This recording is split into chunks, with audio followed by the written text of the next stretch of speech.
I've talked mostly so far to this point about food and what you can store that's gluten-free. That way you can maintain your gluten-free status and your sanity and your health through a major issue. But let's talk about some other emergency preparedness things that you can do.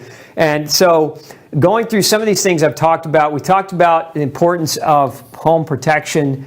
You need something along that line, especially if you're the only one in town that has food, right? You've got to be able to protect it and protect your family. Knives come in handy in a lot of different ways, not just as self-defense, but also in hunting and in food preparation should you have to hunt. Hatchets or axes can help you gather wood, which can be critical if something really bad happens. Like, again, go down the line with me of the worst case scenario. Don't necessarily think best case scenario, the power's out for 2 days. Think worst case scenario, power's out indefinitely. We don't know why. You're going to be very happy if you have a hatchet that you can chop wood with, or a handsaw, a folding saw can be very, very valuable. Rope and duct tape, like these are just basic tools you should have in your garage anyway. Like these types of things can go a long way to helping you should you need these types of tools. And then, shorter term, cash. One of the things I mentioned earlier when I was in San Diego is I was lucky I had cash on me, because when the power grid goes out, when power goes down, there's no electronic payment that's going to happen. You're not going to have the ability to whip out your card or your phone. It's just not going to cut it. There's not going to be any potential possibilities. So cash is the only other recognized exchange. I know a lot of people are like heavy, like let's invest in gold and go have gold on hand. Gold, how do you exchange a golden nugget for some type of service? There's not. So cash is really what you're looking at in terms of making sure you have some cash available that you could buy. That you could buy things that you might need to buy, again, should the power be out. And then other basic things, like this is not rocket science, this shouldn't be new news, but batteries. You want all the different sizes of batteries that you have, depending on what you have in your house. So if you've got a radio that needs a 9-volt, then have 9-volt batteries. If you've got, the need for double DCA batteries, depending on what you own, make sure you have ample mounts of backup batteries that you can use in your flashlight, in your radio. If you've got two-way radios, which I recommend that you have, because again, if the cell phones go out and you have to separate, if one person has to separate from the family, you've got at least a minor way of communication across a radio wave through something like a two-way radio or walkie-talkie. Again, a generator, as I mentioned earlier, and so with the generator, you need fuel, right? So number 9 and number 11 go hand in hand. If you run out of gas in that generator, then you're out of luck. The generator that goes out, the power goes out if there's no gas. So backup gas is important too. And nowadays you can go over down to the tractor store, tractor supply store. A number of these places sell big gas tanks that you can buy. And if you've got the space in your garage, or if you've got space somewhere, you can fill one of these types of things up and have plenty of backup gas.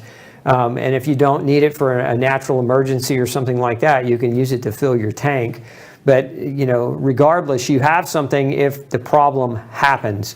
It's when it happens and you don't have it that problems become major issues. Moving on. So one of the things that happened in Houston, again, I mentioned this earlier, is a lot of homes had water coming in them because their pipes were busting in the attics because of the freeze. Down here, you guys up north may be making fun of us, but that's not the way our infrastructure is. We don't have, we're not built for those big freezes. It's just not the way our construction down here goes. And so that's what happened. And so having a tent, having something you could sleep in that isn't full of water.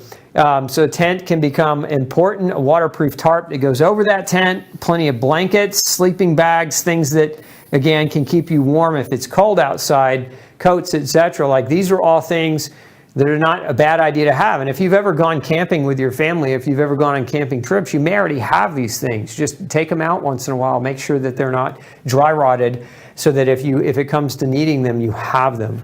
You also want to consider ways to start fire. I mean, again, unless you are super skilled and you can do a flint fire, you can do a fire from a homemade bow or something along those lines.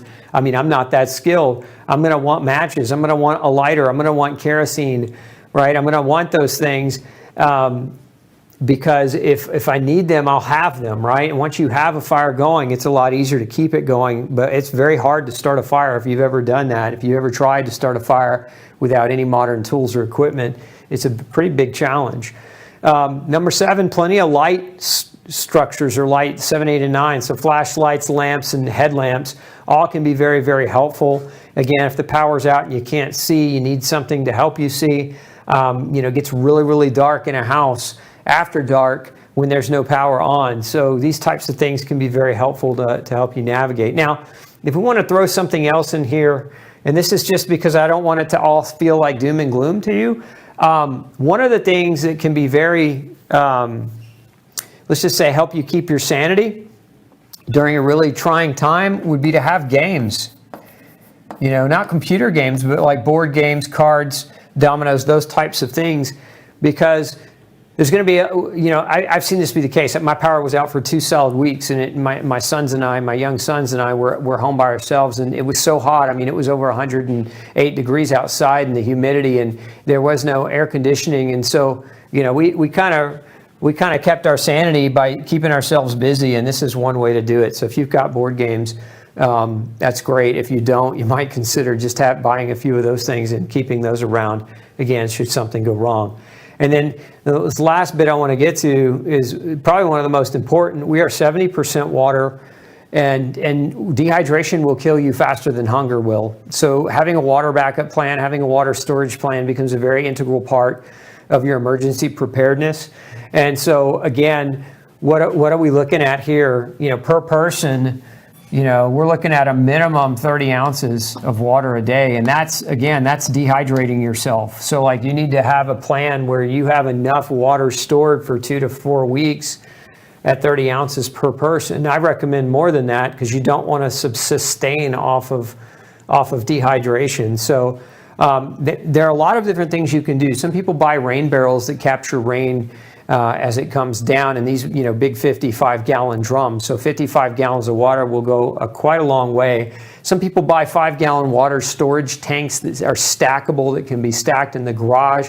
Those are things that you can do as well that work really, really well. You're also going to need something to filter that water with. Now, some people have swimming pools. Some people fill up their bathtubs. But again, if something goes wrong with the water supply and your water goes out, right? Imagine that worst case scenario where you don't have access to the water that's coming out of the tap. That's a major thing. You're not going to just be able to fill up your bathtub. So you're going to have to collect that water. You're going to have that water somewhere. So again, if you live in the city and the water goes out, there might be local swimming pools that you could take 5-gallon tanks and fill those up from. Again, this is why I don't recommend just those 55-gallon storage drums of water. Get you something that you can handle and carry with you as well. That way, if you've got to go back and forth to a place where there maybe is a source of water, you can easily carry and fill those jugs up. And then, here we got to have something that can filter it as well. There's a really good type of filter called a Life Straw. It's the name of the brand, and they don't pay me any money to say that, but it's a good. I have some, and these things will filter about 1,000 gallons of water, and they'll filter out parasites and other microorganisms and other contaminants. So very effective filter that is used as a personal straw. So if you find yourselves having some really yucky water, but you're thirsty and you need to drink it, you've got something to filter it with. Now, the other thing I like, if we're talking about your in a house, is a gravity filter that doesn't rely on electricity or the power grid. So one of the best ones that you can buy for this is called a Berkey filter. They're gravity filters, and make sure you have plenty of cartridges to exchange so that filter does go bad with time. So make sure you have enough there to last you a little while. So the gravity filters are important if you really need a good strong filter from a water source like a swimming pool. Again, there's a lot of chlorine, there's a lot of bromine in those swimming pools, and so that's not something that you really want to drink. It's not something that you'll stay healthy drinking. And then remember too, you can boil your water. But you can't boil it if you don't have fire starting equipment. You don't have something to boil it in or on. So you need, again, going back to the gas or propane powered powered cooker that would actually allow you to help you boil that water if you were to try to sterilize it if you didn't have, or if your filters broke, or your filters, again, long term, right? Worst case scenario, the filters, you run out of them and they're no longer effective, and now you're left with just having to boil it basically you can make your own gravity filter using things like sand and charcoal and things of that nature. So charcoal's another good one to have. But if you're buying like briquette charcoal from the grocery store, remember that stuff's got wheat in it. You don't necessarily want to use that. But if you have backup filters, that shouldn't be a problem in a shorter term type of emergency. Hey, don't forget to check out the rest of the series right here. Make sure you hit subscribe below. And as always, thanks for tuning in.